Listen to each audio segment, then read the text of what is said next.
هذه المرثية مقدمة من شايف السنحاني ومن أخوانه نايف وعبد الملك ونواف، رثاء في وفاة أمهم الغالية الذي وافاها الأجل بتاريخ 31/8/2025.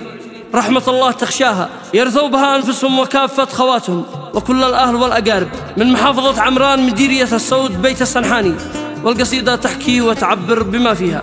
أداء الشاعر أيمن هيثم.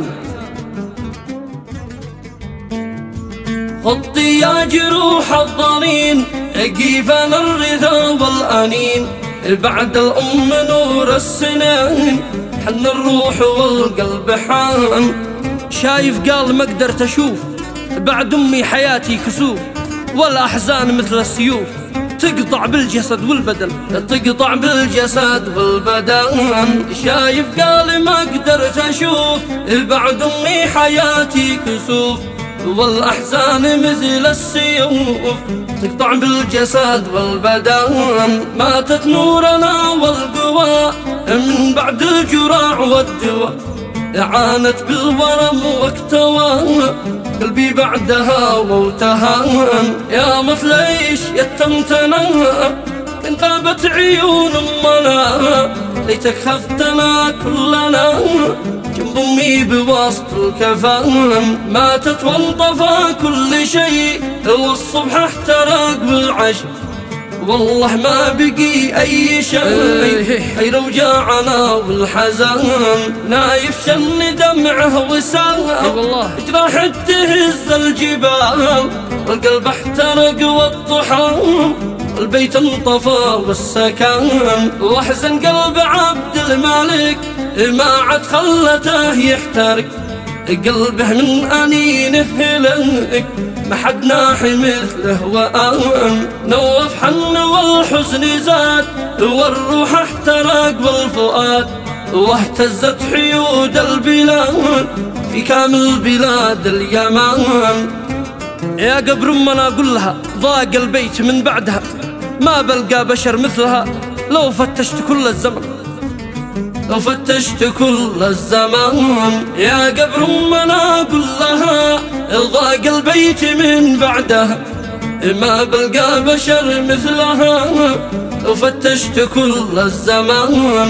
فوق القبر دمع الولد محرقات كل خالد، حزنش كل ليلة أشار والدمعات فوق الوجه.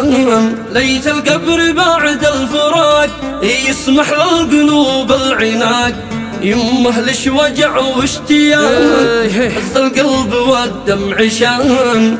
يمه ليت باب القبور يرحم من دموعه بحور، كل ما جيت أشوفش وزور أتمنى الأسى والكفن، أتمنى الأسى والكفن. يمه ليت باب القبور يرحم من دموع بحور، كل ما جيت أشوفش وزور أتمنى الأسى والكفن.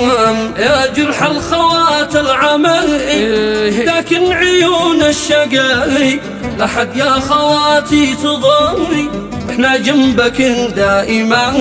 يا كل أسرتي والقراب سهم الحزن في القلب صاب، غاب الخير والنور غاب بعد الأم طب البدن. يمه جعل قبرش ضياء ما يطري عليش العيا، تتلاقي مع الأنبياء في رحمة وسلوى وإمام. جعل اللحد جنة ونور يمه يا غصون الزهور، في جنة ورحمة غفور في رحمته كل ضم.